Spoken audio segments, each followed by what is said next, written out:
अच्छा ma'am, calories ही होती हैं जिनसे हमें एनर्जी मिलती है ना?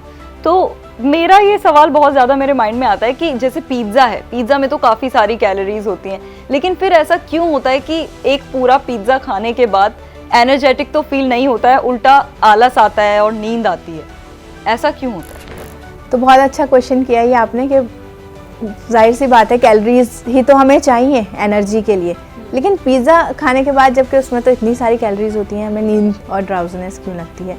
क्योंकि पिज़्ज़ा जो है वो लोडेड विद कार्ब्स है, सिर्फ और सिर्फ कार्ब्स हैं उसके अंदर, खाली कैलोरीज नहीं है, न्यूट्रिशन कुछ भी नहीं है उसके अंदर।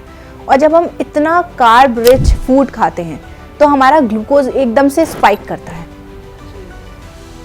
फिर जिस लेवल से वो स्पाइक करता है ना, उसी लेवल से वो नीचे भी आता है, और जब वो नीचे ड्रॉप होता है तो फिर हमें नींद आती है, थकान सी लगती है, और हमें फिर मूड स्विंग्स होने लगते हैं, हमारा दिल करता रहता है कि हम और कुछ मीठा खा लें, कुछ कार्ब्स, वो और कार्ब्स मांगता है कि हमें और कार्ब रिच फूड दो, इस वजह से हमें थकान महसूस होती है। जी अच्छा मैम, तो बेस्ट फूड क्या हो सकता है आपके हिसाब से सुबह के लिए कि मतलब थोड़ा दिन भर एनर्जेटिक फील हो? देखिए, सुबह की अगर आपको शुरुआत करनी है पूरे दिन एनर्जी बनाए रखने के लिए, तो आपको अपना ब्रेकफास्ट जो है वो शुगर मतलब मीठे ब्रेकफास्ट को छोड़ के नमकीन ब्रेकफास्ट से स्विच करना पड़ेगा। क्योंकि हमारे इंडिया में मैं देखती हूँ आधे से ज़्यादा लोग 60 to 70% लोग मीठा ब्रेकफास्ट करते हैं। मीठा ब्रेकफास्ट मतलब क्या हो गया? मीठे से लोगों को लगता है कि सिर्फ चीनी खा रहे हैं तो ही मीठा है, लेकिन ऐसा नहीं है। जितने भी कार्बोहाइड्रेट हैं वो हमारी बॉडी में जाके चीनी में ही कन्वर्ट होते हैं। लोग मतलब पूरी सब्जियां खाते हैं ब्रेकफास्ट में। बिल्कुल।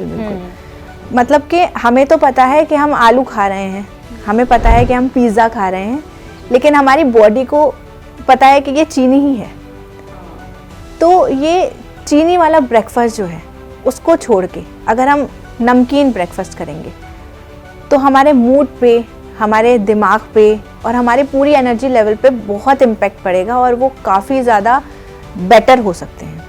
और नमकीन में भी आप कोई भी दाल बेस ऑप्शन चूज़ कर सकते हैं। जैसे आप चिल्ले खा सकते हैं मूंग की दाल के बना के, या बेसन के, या ओट्स बहुत अच्छा होता है, उसमें फाइबर भी होता है, उसके चिल्ले, या ओट्स आप प्लेन ले सकते हैं। इस ओट्स मैं वो वाले नहीं कह रही जो ओवरनाइट, जो आजकल बहुत ट्रेंडिंग चल रहा है, वो दूध में भिगा के लेना ओवरनाइट ओट्स, और उसमें फ्रेश ब्लूबेरीज और योगर्ट पता नहीं क्या क्या डालते हैं, वो मीठा, क्योंकि वो भी मीठे की तरफ ही चला गया, उसमें भी तो मीठा होता है ना।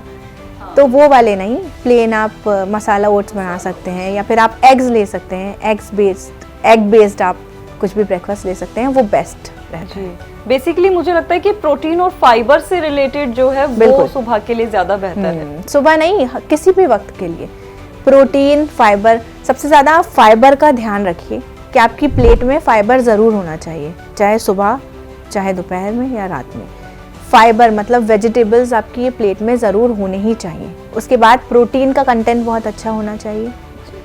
उसके बाद जो बचा है वो कार्ब्स भी ज़रूरी हैं, क्योंकि कार्ब्स डायरेक्ट हमें एनर्जी के लिए ज़रूरत होती है, लेकिन फाइबर और प्रोटीन बहुत ज़रूरी है।